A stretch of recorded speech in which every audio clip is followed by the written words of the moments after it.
Live from Honolulu, Hawaii, it's Baptiz by Fire. And here's your host, Justin Baptiz. Welcome back to another episode of Baptiz by Fire, Conversations with Justin, where we dive into the stories, struggles, and triumphs of our incredible guests. And I'm your host, Justin Baptiz. One of the best from Auckland, New Zealand. He spent the last 2 years at the University of Hawai'i and has recently committed to the University of San Diego. And it's a pleasure to have you here. We are here with Tom Beattie. Thank you for having me. Absolutely, my friend. How you been? And, what's been going on these days with you, brother? I mean, I'm good. Just finished up my exams and back home now for the summer, which will be good. A little reset before I go back to college. Absolutely. Now, you mentioned about college and what you've been able to do just in the basketball landscape of things and, progressing as the time goes on. And, we're having that conversation a little bit earlier, but congratulations on your commitment to UC San Diego. I got to ask you, what factors played the biggest role in your decision to attending that university?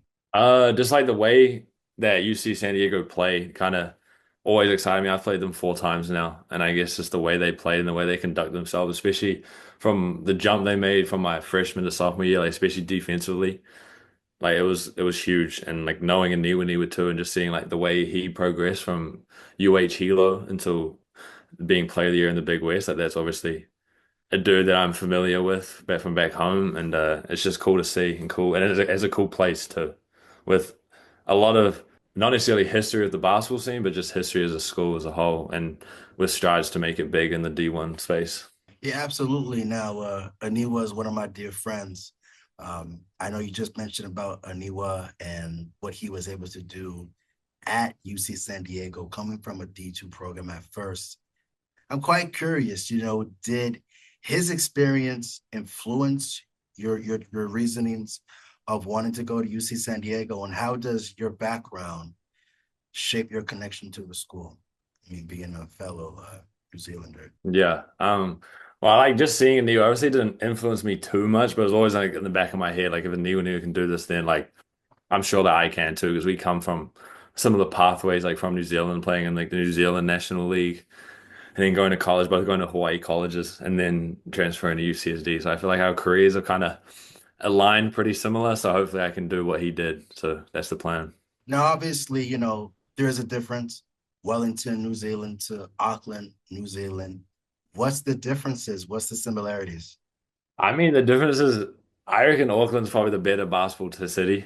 I guess we just have way more people, and like my high school especially, like we had like 12 dudes from the past 10 years go to colleges in America, and like that's rare for a New Zealand team, New Zealand school. So I feel like the people that I've been around my whole life, like dudes that played at high majors, played pro, it's just I learn a lot from them. And then just like obviously the coaches are different. Like they have, like we were saying before, like Kenny McFadden, like he was a big mentor for the dudes down there. But then I have like my own dudes back home in Auckland that kind of set me on my ways and kind of taught me the game of basketball.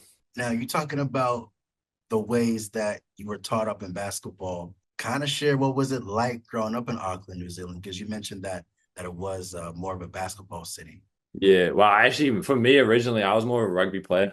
Like I always like with my grandparents, they always told me like their future All Black to all their retirement home friends. But I was a rugby kid, and then until I went to high school, and my high school coach Matt Lacey, who's now a coach of a professional team, he kind of had such a good basketball program. I just like fell in love with it and kind of left rugby in the dust and just started to focus on basketball full time. And like he had a good structure. Like when we had COVID and we were in lockdown, like he had plans for us like to run, to stay fit, to even like little stuff like cook for the family.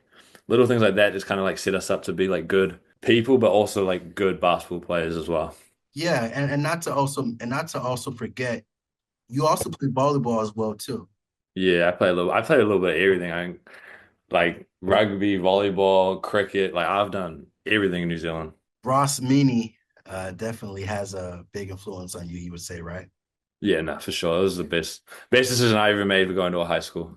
Now, we talk about basketball, and then speaking of the NCAA transfer portal and what that experience like was, for you or whatnot, what motivated you to enter the transfer portal, and how did you evaluate schools that not only help your mental needs, but also your personal needs and also your academic needs as well. Yeah, nah, that process was super difficult. Especially like the first few days I was in the portal, it was kind of busy. My phone was ringing a lot, and I guess my mum helped me a lot, and like my representative in New Zealand, Stevie Cousins, he helped me a lot. Like we had like this massive spreadsheet with all the schools that have reached out and kind of prioritized them, and with like offensive fit, defensive fit, location, off the court needs, like all that sort of stuff. We kind of categorized everything and try to make sure that the schools that I liked the most had all those other areas to them too, not just like the basketball side. Like you got to have. Like, I'm trying to be like a more of like a complete player, complete athlete. So it's like recovery, psychological stuff. Like I'm just trying to get better in every aspect, and I feel like the schools that could provide me with that, the schools I like more, and kind of UCSD was kind of the perfect. They had everything, like everything I asked, and like as Zoom calls and all that, they had everything. Now you mentioned about like just the specifics of what you're looking for as far as with UC San Diego. What do you think will help you succeed in the next phase of your career? I think a lot of like the learnings that I learned in my last year at UH will help me a lot. Just like the ups and downs that the team had that I had personally, that will help me a lot. And then just also like they're coming off a great year at UCSD and just trying to like not copy that year, but just have like a significant year like they had as well, and kind of build on the program that they've built so far in their transfer period. And just take in everything because I guess it's kind of almost professional sports now, college basketball. So it's like you got to take it with like a professional mindset and get in every day, get the work in, and then do your work outside the courts, outside the practice hours too. Now you spent the last 2 seasons at the University of Hawaii. I'm quite curious, where do you feel your game has grown in the last 2 seasons? Definitely defensively. Like I think when I came in, I was not really like my high school coach was always saying that I'm not good on defense. I didn't really have that like edge I have now. And I feel like I learned that at UH, kind of being intense, and I think playing dudes like Noel and Javon every day in practice my freshman year like boosted my defensive capabilities from the get-go. Like I didn't really got any players like as skillful and as dominant as those two were. And to be like thrown in the fire and having to guard them from day one, it kind of made me be a good defender. There's still definitely strides to make, but I think the defensive aspect and the system that they play here at UH was helped me a lot. Now you've had a chance to definitely play a lot during your first 2 years at the University of Hawaii. How do you plan to handle potential challenges as far as just playing time, competing, Hmm. adapting to a new system at UC San Diego? Yeah, I just think getting in from day one and kind of setting a tone, just like how hard I'll play, and just do all like the little things. So I think that's what helped me to play early at my in my freshman year. It was just doing like all the little things that some people like forget to do.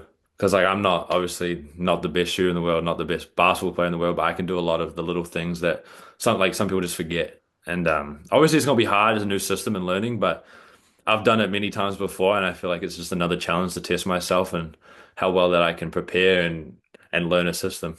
Now, when we talk about just your growth and your development and your performance throughout the last 2 seasons, your freshman year of college in the 2023-2024 year, you averaged 3.9 in points, 40.4 from the field, 25.7 from three, 81.8 from the free throw line, 2.1 in rebounds, and 1-0 in assists. Now we compare those numbers to your sophomore year, which was your last year.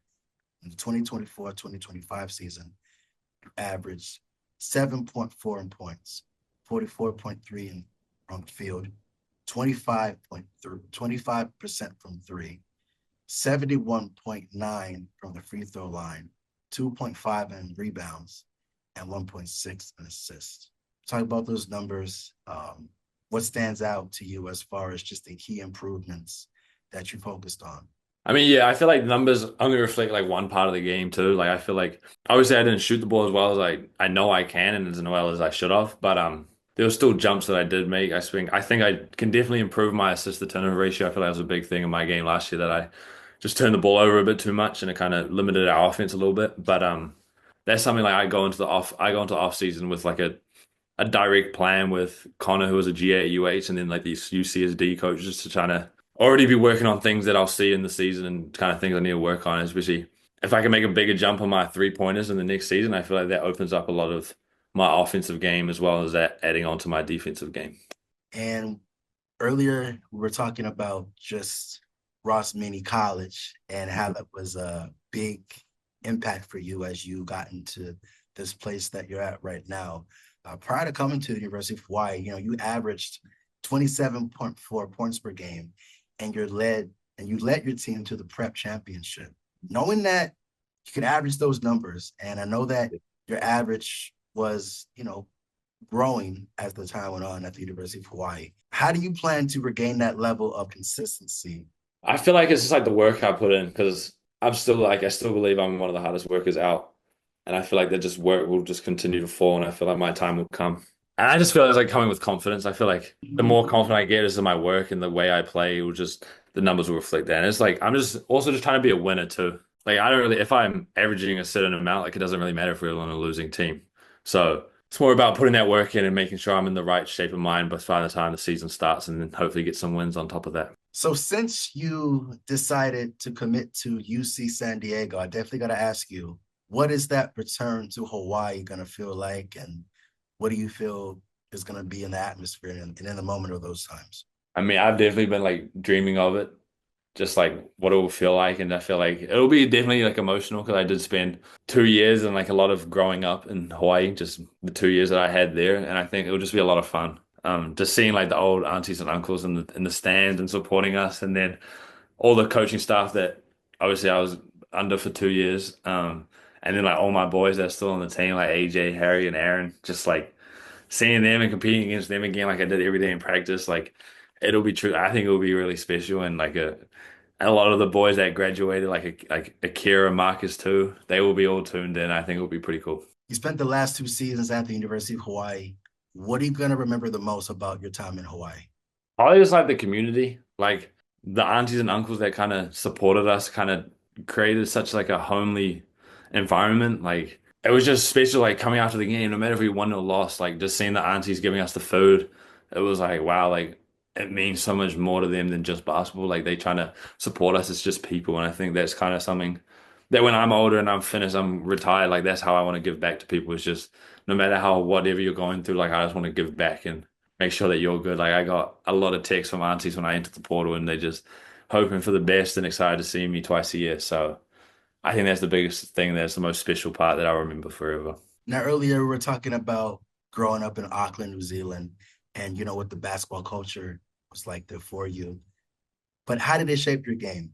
I feel like it was a lot of dudes. Like the big man I play with is at Georgetown now. He's like a super talented big, and I feel like working out the pick and roll with him, and then just playing almost like a rugby style. Because I feel like my freshman year I was kind of struggling at practice, like preseason, and my mom was like, "Just play like more like a rugby player, like you used to in high school." And I feel like that kind of opened up my mind. Be like, okay, I'm just gonna be that tough dude that can take a bump, can bump someone, and then finish on the other end. So I think getting out in transition was a big one in high school too. Like I used to get out a lot in transition. And just we just played fun basketball back in high school. Now, earlier you did mention about rugby. I know that the Tall Blacks have a lot of representation in a lot of different things, not only just in basketball, but also in rugby and whatnot. You represented New Zealand on the junior Tall Blacks in the Yeah. U18 and the U19. What was that experience like, and how did it prepare you for collegiate basketball? I mean, we didn't actually get to play a game. I got selected for the team, but we the tournament was in Iran, the under 18 Asia Cup that Akira Jacobs was actually played, but our government didn't let us go, so I didn't really get to play. But like just playing those camps, like we had a camp every year with like the best 30 dudes in New Zealand. And it was just like war. Like I came in the first year, I wasn't that good. Like I was probably not making the team my first year, and then I just worked. As soon as I knew I was not good enough, that's kind of where the work started, and it kind of set the tone for the how I wanted to be as a basketball player. And I kind of kept working, kept working, kept working. And then the next year I ended up being on the team. And unfortunately, I didn't get to play, but the experience like taught me a lot and kind of opened my eyes to how good some other people are and how much I need to work to catch up to them. And it's quite curious. What did it take to keep the mindset of just continuing to push? And when you finally got that opportunity, to play, Yeah. what did it take to continue to keep the motivation going for you? I mean, I think I just honestly just fell in love with the process. Just like getting up early in the morning, putting up shots, getting up, staying up after practice, getting in shots. First in, first out is kind of a thing I've kind of always lived by, is like the first one in the gym and last one to leave. And I feel like that's kind of shaped up my game, and I just fell in love with it. And when you fall in love with something, it's easy to do it. Like I talked to my parents last night, it's like they were telling me like just how much they love their job and how easy they can work 40 plus hours a week in their jobs. And it's like that's kind of how I relate to my basketball. Like I just love it so much that the work is easy. It's not like I'm not having to prepare myself to work out like, oh, I got to do this, I got to do this. Like I want to do it. I want to get out there and work because that's like what I have fun with. Like I want basketball to be like my career, no matter if that's playing, coaching, mentoring, training. I just want it to be my career, and I kind of have always loved it that much that I'm going to do anything I can to stay in it. You talk about your passion for the game of basketball, which leads into my next question. Who or what inspired you to play basketball at such an elite level that you're at right now? Like I said before, like the dudes I played against in my like freshman years at Rosmini, they kind of like one of them played at Virginia, another one played at South Dakota, like Tay Murray and Cruz Pierre Hunt. Like those two kind of were like the pedestal. Like I just wanted to be up and like close to them and like in their level of sport because they were some crazy athletes. Because I was 14, these dudes were like in their last years of high school, and they were just every day they just went hard, played hard, and were just extremely good. And I feel like that kind of just pushed me. I just wanted to be like exactly like them and set a example for the kids that were my age when I saw them to kind of be like, yeah, I want to be him. I want to be him. And I feel like those two really pushed me. And then like also my high school coach, he always knew I had something. Like always knew I was like a Division 1 level player. But I feel like he just pushed me every day. Like some days I came home and I was super mad because I got yelled at practice or something. But now I look back on it and like that set me up for good things and set me up for success. And I wouldn't be here without all those guys. You mentioned about how they inspired you and how it was an upbringing for you in basketball. You obviously play the guard position. I'm quite curious. What do you enjoy that? What do you enjoy about that position, being on guard? I feel like for me, it's just being like active because I feel like when you're more on the wing or a big, like you're kind of less active because guys kind of have to be like the motion makers, the energy bunnies, and I feel like having a guard dudes like last year, like T.Y. Johnson, Barrington Hargreaves, like they just are two of like the premier players in the league, and having to go up against them, like those are my matchups. That's something I enjoy. Like even like when we tipped off the ball against UNC, and I see like RJ Davis, and that's my matchup for the day. I'm like, damn, I'm playing some of the top players in the whole of college, and they got to guard me too. So I feel like it's just that battle you have at the guard position because I know bigs are super important, but guards are like kind of the heavy hitters. So it's like I'm guarding these 20-point game scorers, and like that's kind of that excites me, and that makes me want to go harder. Yeah, if I'm not mistaken, I think you might have played the one and the two. Yeah, and the three a little bit. You have a preference on what you like better? I mean, not really. I feel like I can develop more. I'm like more naturally a two man, just like a little bit off the ball, like back cuts, cutting, getting out in transition. But I feel like I could also be a point guard just like because I'm a bit taller, like I'm 6'5" now, and I can see over defenses a little bit easier. But I definitely need to improve on my ball handling skills, just to keep down my turnovers. But I can see reads that just come naturally to me, and I just need to improve upon that. And I think the stuff I'll do this off season will kind of put me in a position to be more on the ball and then continue to be valuable off the ball too. Now, reflecting on your career in basketball, what standout moments or memories mean the most to you so far? Nah, there's a lot. I think that UNC game was kind of a special moment just to see how far I've come. Like being a kid, I've never really thought I could be on a stage with some of the best players in the whole of the country. Like just tipping off the ball, and I was playing point guard that game, so I caught the ball. I think we won the tip, and like just seeing the dude like those like the UNC uniforms in front of me, I was like, wow, like this is special.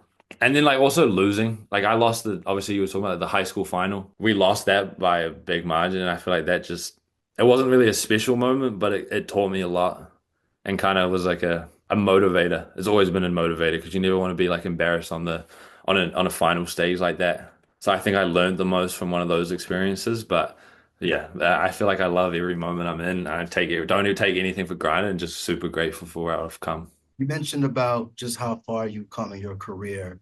whether if it's the memories or the moments or just your growth in basketball. And speaking about what you were saying, is there anything that you wish you would have known when you first started out in your career that could have helped your development? Probably just like you just gotta trust the process. Like you're gonna have bad games, you're gonna be embarrassed on TV, you're gonna experience the worst. And I just feel like I'm still learning, but I used to just be scared of those moments and not embrace them as much. And just like the fact like you can get embarrassed, but you can still get them back on the other end. Like it's basketball's such a long game, like you can just keep going, keep pushing and keep working, and eventually you'll get what you want out of it. And that leads into my next question. Obviously, you played varsity rugby and volleyball and eventually led into basketball. You were just doing a whole lot of things, just developing and finding what was going to be best. If basketball wasn't your path, do you think you would have probably pursued one of those other sports full time? Yeah, no, I definitely think I'll be playing rugby still. I still have a love for rugby, but the reason I didn't really want to play rugby is because they changed my position. And like I was gonna have to be a forward, which is kind of like the big bruises, and I'm like, I don't want to really gonna get hit. I want to be kind of like the flashy players on the outside, not having to get hit as much. And but yeah, no, I still love it. I think I would have tried a lot harder in rugby because I kind of when I was playing both, I kind of prioritized basketball. So every basketball practice that clashed, I went to basketball. So I definitely would have put in my work harder, but I still got what I wanted. Now you've been through everything in your career from just the start of it all to now. What key lessons from your experience would you share with the younger athletes? Just probably just like the best thing is just to stay confident. Like you're gonna get hit in the mouth. You're gonna be upset with the coach. You're gonna be clashing with a teammate. But just to stay confident in your own self and get that work and really find the love for the game because the love for the game can push you so far. Because you're gonna have moments where you doubt that love, but then you take a breath, you take a step back from the scene, you take back from the circumstances, and you be like, wow, like this is special, and I do love this game so much that I'm just gonna keep working, keep pushing through, and yeah, forget about all that other stuff that's going on, and just throw my love into the gym, put those unseen hours in when no one's around, no one knows. And you talk about putting those hours and putting in those work and just getting to the place that you're at right now. If you could describe yourself as a player, who is Tom Beattie?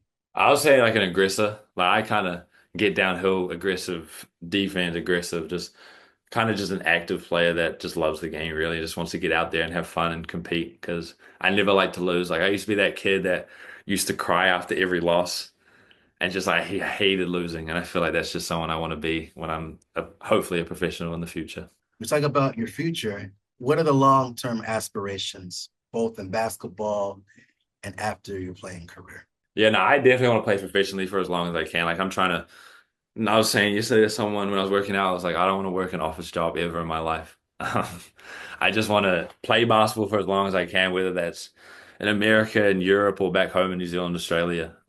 Just anywhere that I can show my performances and just try and make it a career. And then definitely after the career, I think I do want to be a coach, whether that is professionally, collegiately, like one of the two. Because I just love being around the game and seeing development. Like I've always been a student of the game. Like I watch a lot of film and just trying to, I feel like I could, if I was like focused on being a coach, I think I could do a pretty good job. But yeah, we'll have to see like what happens after my career. That's awesome, man. Yeah, Well, I'm definitely hoping for the best and, you you know, know, I think. wish you all the best with that, man. I'm quite curious. We're talking a little bit earlier about just the NBA landscape of basketball.